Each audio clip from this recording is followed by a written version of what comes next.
এবারের বিশ্বকাপটা কোনো কারণে আপনার মনে হচ্ছে কিনা গোলকিপারদের বিশ্বকাপ? আমি সেখানে আসছিলাম। আসলে যতগুলো ম্যাচ এখন পর্যন্ত হয়ে গেছে, যেগুলি ম্যাচে অনেক বেশি কম্পিটিটিভ হয়েছে, তার সবচেয়ে বেশি সুপারস্টার বলা চলে সেই গোলকিপার।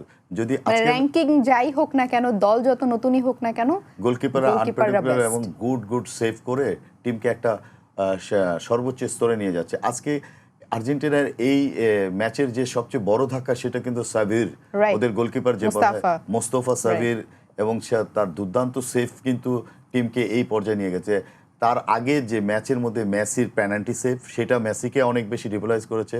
তারপরে ফ্রি কিক, তারপরে লং রেঞ্জের শুট। তো একটা গোলকিপার কয়টা সেভ দেয়, এই সেভগুলি কিন্তু অনেক বেশি মিশরের আত্মবিশ্বাস বাড়িয়েছে এবং আর্জেন্টিনাকে ভুগিয়েছে। এবং আর মনে হচ্ছিল না, আন্ডার প্রেসারে খেলতে হচ্ছে, সেটাই, যে আর মনে হয় গোল করতে পারবো না বা আর গোল হচ্ছে না, এমন এক প্রাচীর বা দেয়াল তৈরি করেছে মিশররা। এবং তারপরে আবার মিশর গোল দিয়ে এগিয়ে গেছে এবং সেটা ৭৬ মিনিট পর্যন্ত, এমনও না ৪৫ মিনিটে শেষ। সে কিন্তু ম্যাচ শেষের দিকে নিয়ে যাচ্ছে এবং তাদের টেনশন আরও বেশি। আর্জেন্টিনা ম্যাচে কামব্যাক করা, অল আউট ফুটবলে গেছে, যেটাকে বলে আমরা যে আর হারানোর কিছু নয়, শেষ হারা, আমাকে জিততে হলে বা গোল করতে হলে, যে ম্যাচটাকে বাঁচিয়ে রেখে আমাকে গোল করতে হবে। এবং সেখানেও আবার দাতা হিসেবে আমরা দেখেছি রোমেরো, যেই যে দীর্ঘদিন এবং সেন্টার ব্যাক থেকে আগের ম্যাচেও সে ফাইনাল উইনিং গোল করেছিল, আর আজকের ম্যাচে সে ওপেনিং গোল করেছে এবং যে গোলটাই কামব্যাকটা এনে দিয়েছে, মনে করে যে হ্যাঁ, তখন তারা স্পিড পায় যে হ্যাঁ গোল হবে বা এখন মিস করেছে সম্ভব। তারপর পরই তো ৪-৫ মিনিটের মধ্যে মেসির গোল, যখন 2-2 হয়ে যায়। তো ওইখানে আসলে মিশরকেও কোনোভাবে খাটো করার কিছু নাই।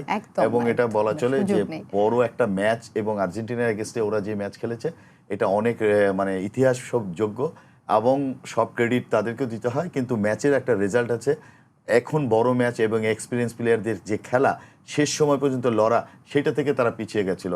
এবং গোল করার পরে তাদের যেটা দেখেছি আমরা অ্যাজ এ কোচ চিন্তা করি, আপনি কখনোই ফুল ডিফেন্ডিং করে টিম উইন করতে পারবেন না। মিস্টেক আপনার হবেই, অল আউট যেতে হয় এবং ডিফেন্ড এবং ডিফেন্ড এবং অ্যাটাক করতে হয়।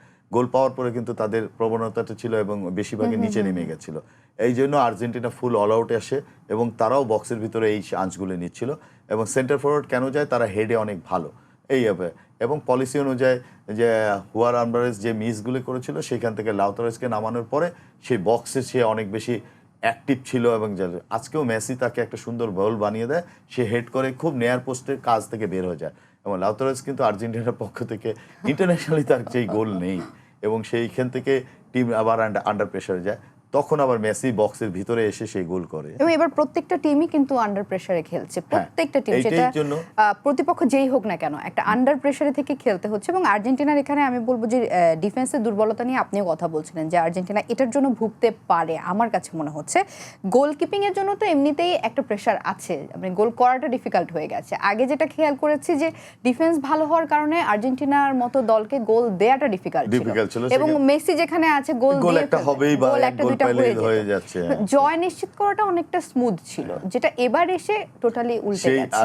সেই কনফিডেন্স, আত্মবিশ্বাস বা এজ এ দর্শক, এজ এ প্লেয়ারের যে চিন্তা ভাবনা যে আর্জেন্টিনা সেই জায়গা থেকে আছে। কিন্তু উপরে অফেন্সিভ প্লেয়ার বা অ্যাটাকিং প্লেয়াররা গোল করছে আর আমি গোল খাচ্ছি, তাহলে আমরা আবার বিপদে, আবার পিছিয়ে পড়ছি। ডিফেন্ডিং এ ওয়ার্ক, এবং স্কলানি আসলে সে অনেক ওয়ার্ল্ড ক্লাস কোচ, এবং সে টিম নিয়ে এই চিন্তাগুলো করবে, এবং অপোনেন্ট টিমের জন্য তারকে আরও পরীক্ষা দিতে হবে। এবং চ্যাম্পিয়ন ফাইনাল পর্যন্ত যেতে হলে কোয়ার্টার ফাইনাল, সেমিফাইনাল এবং ফাইনাল কার সাথে পড়বে, ফিকচারে এখনও অনেক কিছু অঘটন আছে। আমরা কোয়ার্টার ফাইনালের অলরেডি ফিকচার হয়ে গেছে, এবং 9 তারিখ থেকে 12 তারিখের মধ্যে এই 4টা ম্যাচ হয়ে যাবে।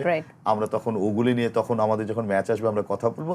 কিন্তু এখন যেটা চিন্তা করা হচ্ছে, সেটা আমরা যেটা পাই, সেটা আর্জেন্টিনার সাথে আজকের ম্যাচে যে কলম্বিয়া ভার্সেস সুইজারল্যান্ড টাই ব্রেকারে জিতে তাদের প্রতিপক্ষ হয়ে গেছে। 4-3 এর ব্যবধানে আসলে সুইজারল্যান্ড জিতেছে। সুতরাং আর্জেন্টিনার সঙ্গে সুইজারল্যান্ড মুখোমুখি হচ্ছে কোয়ার্টারে।